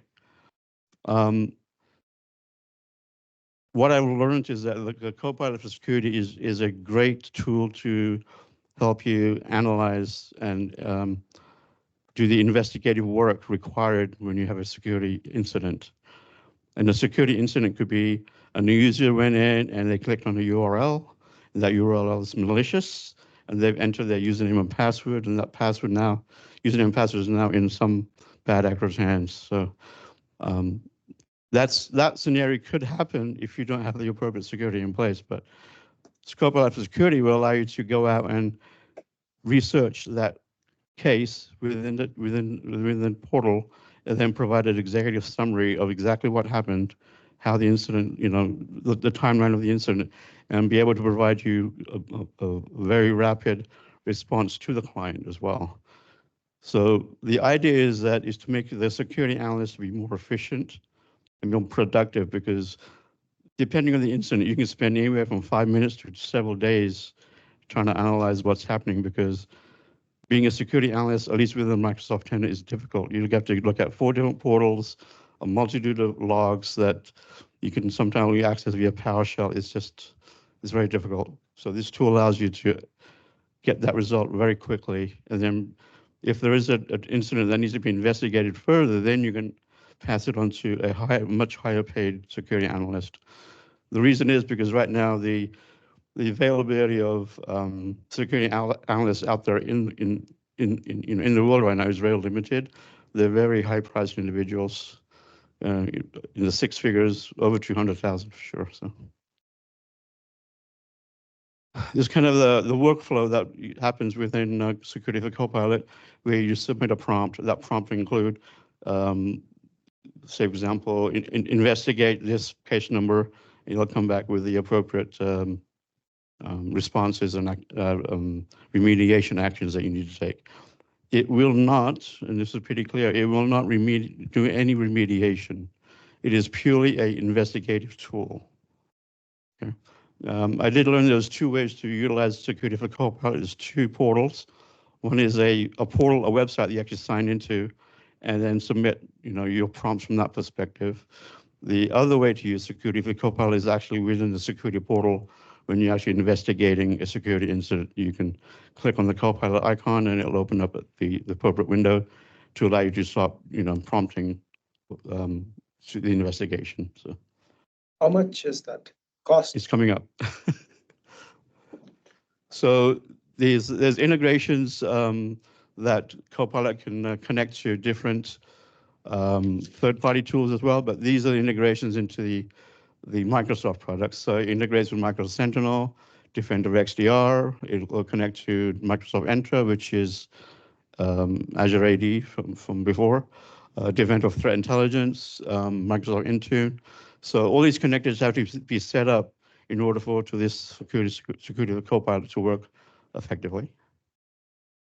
There are integrations into other third-party tools. So if you have other vendors that have telemetry for a client, you can connect. You can do those integrations as well. So similar to the Microsoft, the other Copilot within the other products, it goes out and does the investigation as far as the workflow. It does only look within the tenant as far as any data. So there's no data being pushed out to another third party to do an investigation. Everything's done internally. If there is a need, it will actually send out a request to the third party integration and then bring it back in as far as the results.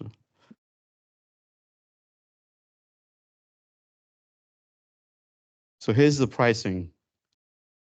So they've introduced a new type of compute, which is security compute units, SCUs. So SCUs is somewhat similar to the compute CPUs. And right now the pricing is $4 per hour. So for a full month of $4 an hour, you're looking at almost $3,000 a month for one license. And that's one SCU. If you look at the bottom there, Microsoft recommends 3 or to 4 SCUs. So as you can see, this can get very pricey for a tenant and to just step into security with Copilot.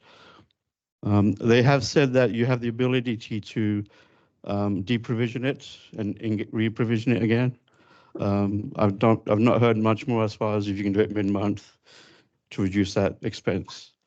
I was told by one of the engineers that if you do deprovision it, all the runbooks and all the configurations you've had within that instance will be gone. So if you reprovision it again, you will have to do all your reconfigurations again. So I can see them improving upon this. Kevin. This something that we would have in our own tenant, then using it through Lighthouse, work on our clients, or is this something that we would have to have for each of our clients? So right now, Copilot for Security is per tenant. So you would have to light this up on, yes, I did the same thing. You would have to light it up on each client's tenant. Now they are planning to introduce it into Lighthouse and allow security of Copilot work from within Lighthouse. At that point, they would have to restructure the pricing on it. I mean, so. I don't think for this, but if you're looking at an Azure tenant or a cloud environment, is this a practical solution for that? So this is not a practical solution for the SMB market. Right now, this is really for enterprise because your organization less than say maybe 500 employees, don't think will even consider this because you won't have enough alerts to even justify that expense.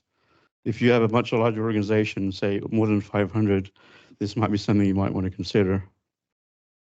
Okay. And if you have internal security staff, then they might provide tremendous value. If you're an organization that has some really high compliance requirements, then it might be a consideration too. So this is an architecture diagram of how the Copilot works. I can get into details, but if it's really, I just want to show you, it's equally complex as the other architectures of the security Copilots. So,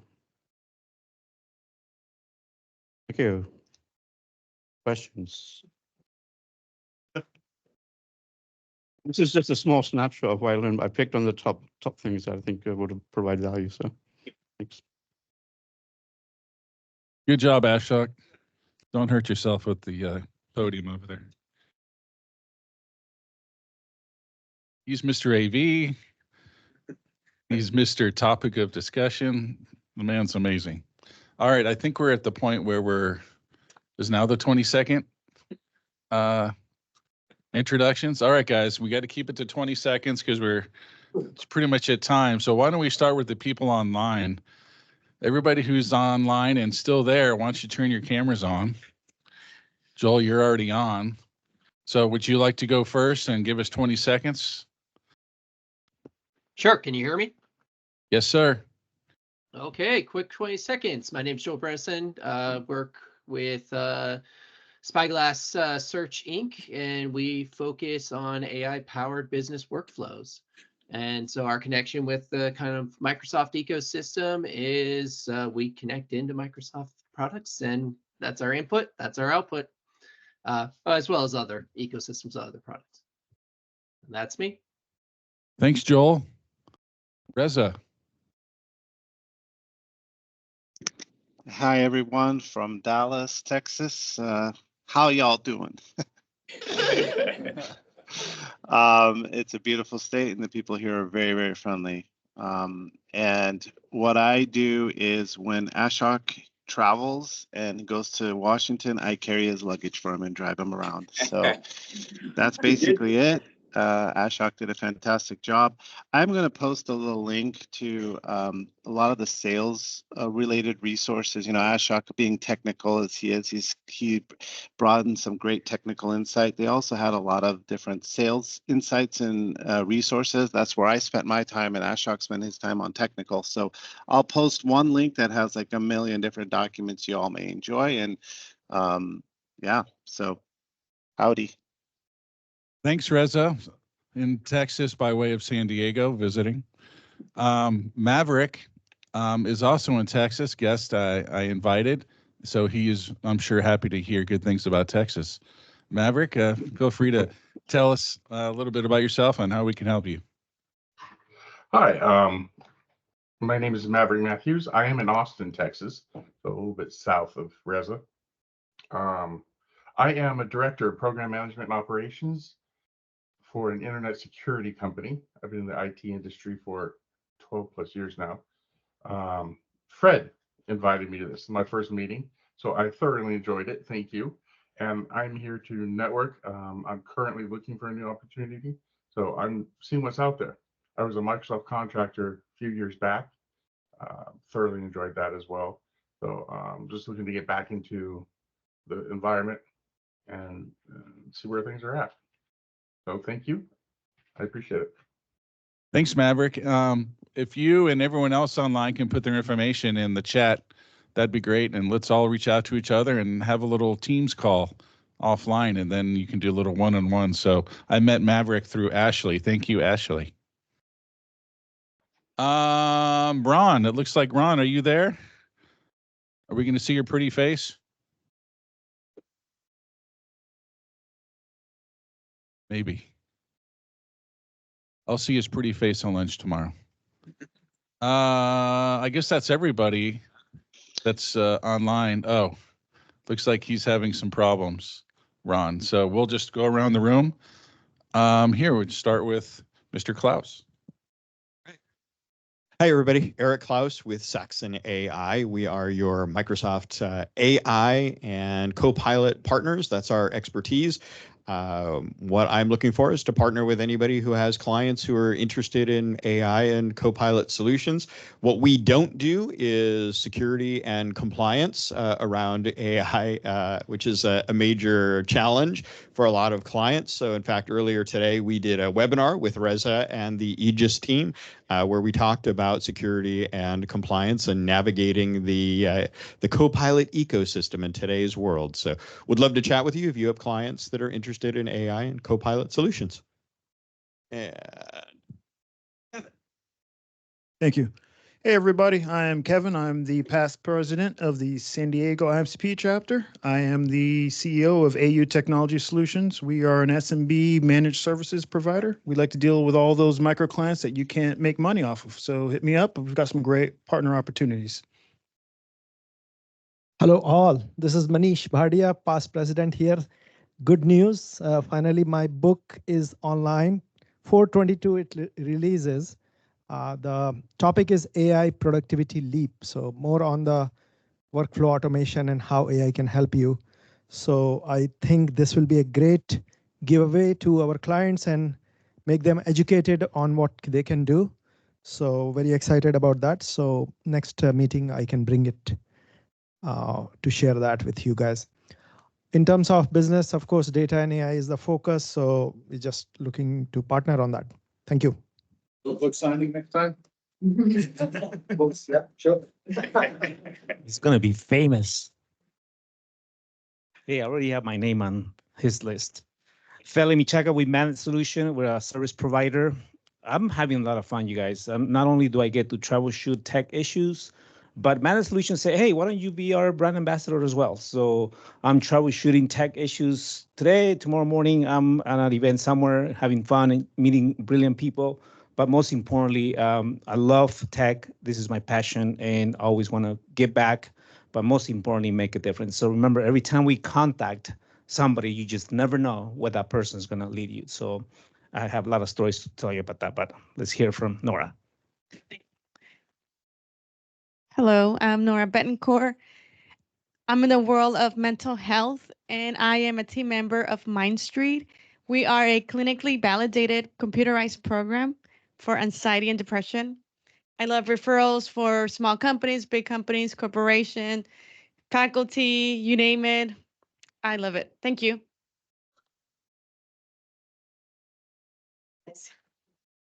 Sure. Okay. Hello, Ashley here, VP for SoCal, but I am the Director of Business Development with MW Partners. We have created a specialized offering where we are helping partners with their solution designation by locating candidates with active certifications. So we do this off of a one-time service premium, or would be very excited if you could onboard contractors with billable hours. Typically, our normal sales motion is technical and IT staffing through either contract to hire, or direct hire. But we also did just start in October a sister company in the dynamic space focused on nonprofit and retail. So a lot going on. Would love to connect with any that I haven't spoken to recently, and appreciate everybody that's here. Hi there, Steve Tanner, former president of IAMCP SoCal. So we've got a lot of people that have volunteered here in this organization. And thank you, Brian and team, for taking the lead this year. Appreciate that. IT Voice is a company that does private cloud hosting of dynamic solutions, but a lot of what we do now includes voice and integrations and other things.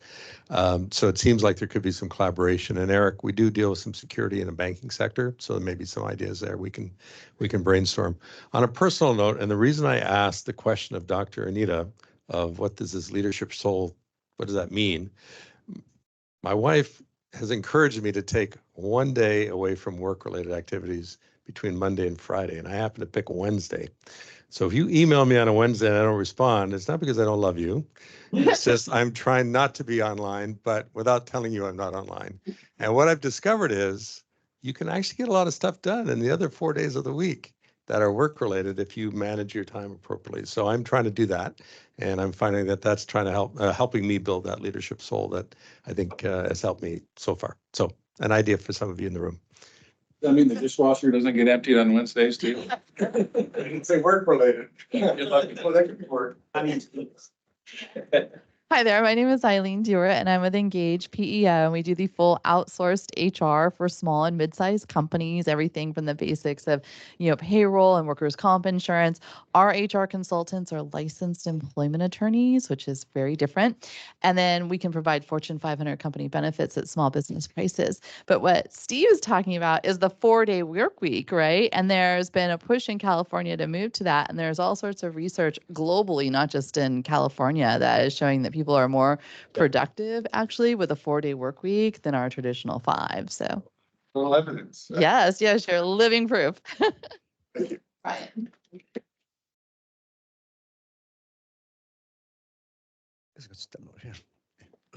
Members by. Yes, exactly. Got this too.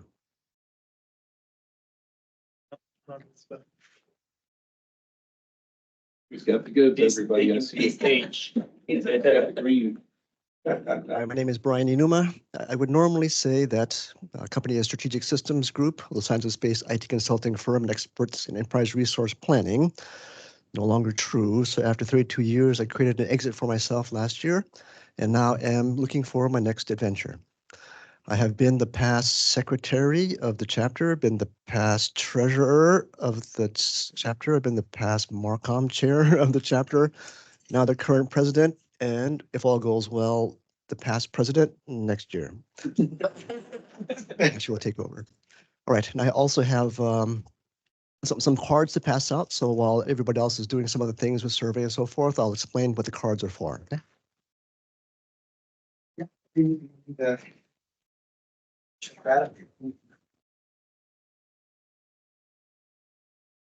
Hi, I'm Darren Somo from Greystone Technology. We are also a managed service provider. We obviously provide both co-managed, fully managed, and even on-demand services for clients. That's a little bit unique in our service offerings. In addition, we also do web dev and hosting, which a lot do not do.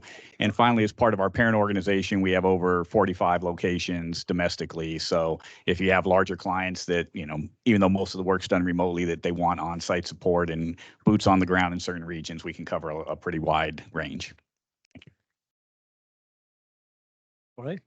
Thanks, Darren. Manish with. Thanks, Fred.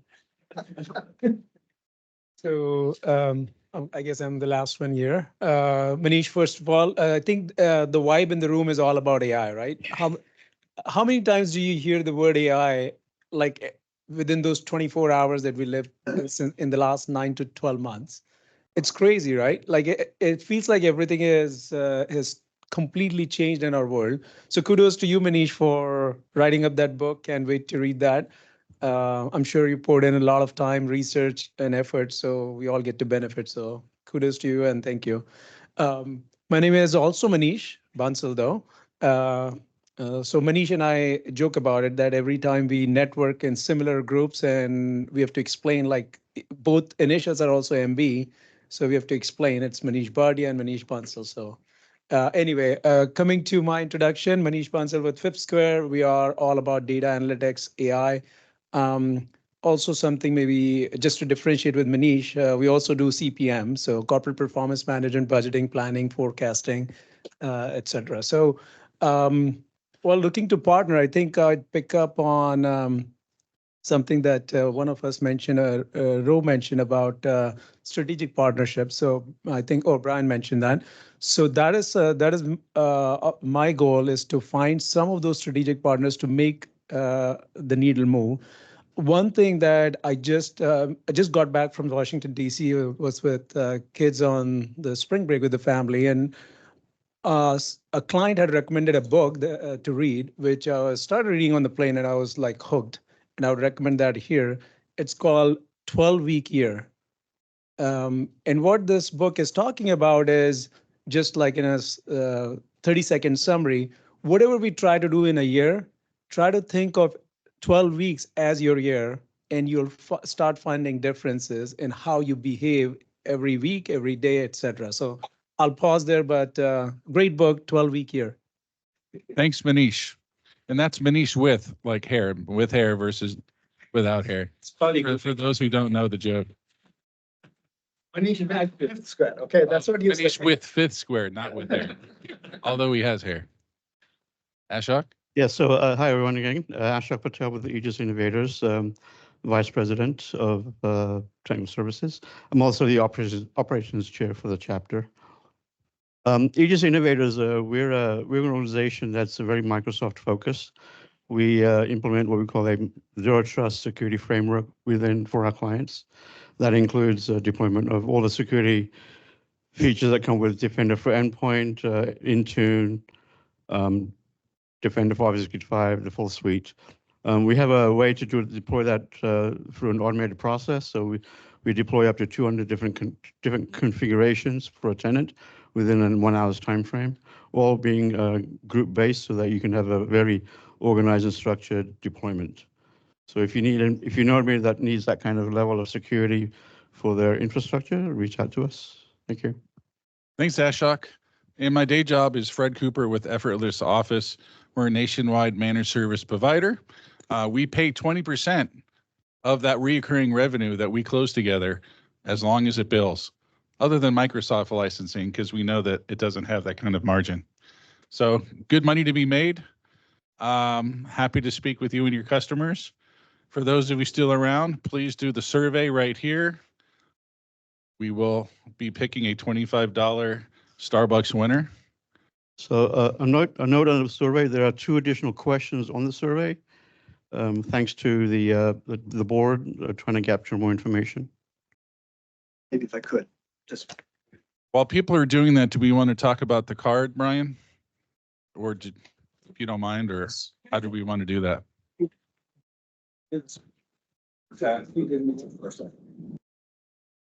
All right, don't leave yet. We're going to be doing a picture for those of you still here. Jim, we'll let you be in the picture even though you're a late arrival. If you could, the survey has a couple of questions that I added. Thank you, Ashok, for doing that. The two questions are, what led you to join IAMCP and what would prompt you to renew? So this all speaks to the notion of value of membership. And if we have a better understanding of why people join and a good understanding of why people renew or perhaps not renew, I think that would help us. So that's part of the membership committee's responsibility, is to retain members and attract new members. So if you can do that for me, appreciate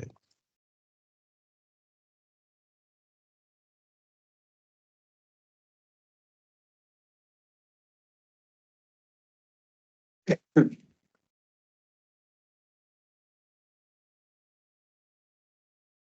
One more slide that we're working on, a little technology snafu.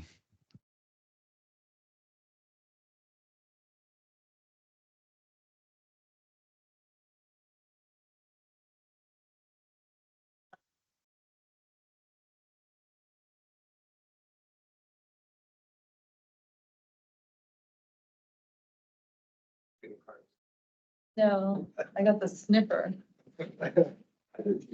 Did you? I meant that there's a joker, not the sniffer, but yeah, you mentioned it. Yeah.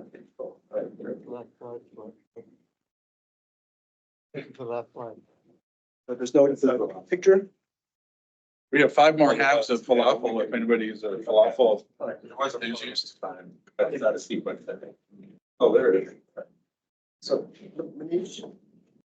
Yeah? Yeah. Can we take a picture? Oh, yeah, actually. So if we don't do the picture first, Yeah, we do the card first, then learned that last time. yes, I exactly. think let's stop. Yeah, go ahead. Anybody online who wants to be part of picture? Anybody who's online want to turn their camera on when we'll put you in the background of the picture? Good to see you. Reza, hope you're wearing pants. Oh, We'll never know. Sith happens. I like it. You're wearing that a little early, but that's all right. We'll take it. yeah, let's just be on the side of the screen. Face, man. Yeah, that's good. We're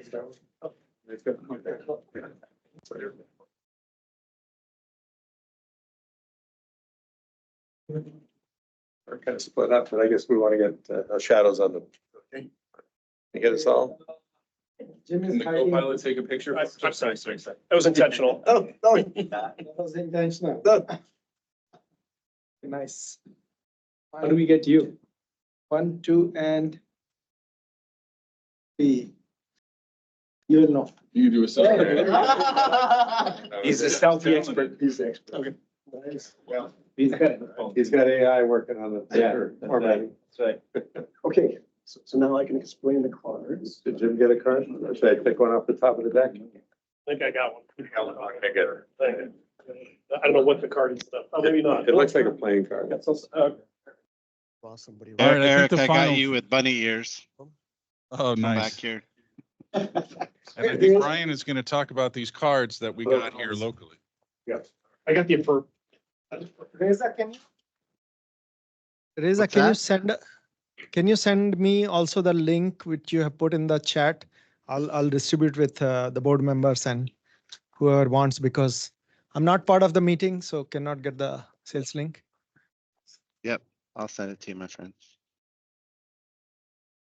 Okay, so I had passed out playing cards to the people. I know. Okay, good. Wow, apparently that's not the one to use. Don't use that exit.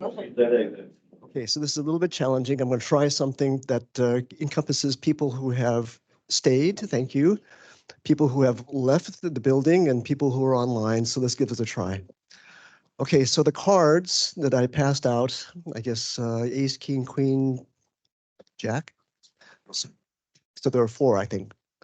So the idea is for everybody who has an ace to gather in one part of the room. Everyone who has a king gather in a different part of a room. Queen, jack, etc. Like the jack. King right here, king, anybody? Jack's tonight. Back there. She'd stay there, Darren. Okay, and then the reason why I assigned these cards is that part of our mantra is to have meetings between the meetings. So in other words, the meetings that we have here are just introduction. The meetings that really matter are the ones that take place in between. So the objective is to have the folks that have the same kind of cards schedule a time to meet before the next meeting. Okay, now for the people who are still online, that this might be a little bit more challenging. So anybody who has the ace, can you also latch on to Roman? Yes. Okay. Anybody who has a king, latch on to Ron. Anyone who has a queen, latch on to Maverick. Everyone who has a jack, latch on to Reza. Everyone who has the ace, Senkar. If you have the king, latch on to Mario. If you have a queen, latch on to Fred Babai. And if you have a jack, latch on to Ro. If you have an ace, latch on to BJ. If you have a king, Bao Li. Queen, Joel Brittleson. Okay, and then if you have a jack, latch on to, if you have an ace, latch on to Ashley. So Ashley has an ace.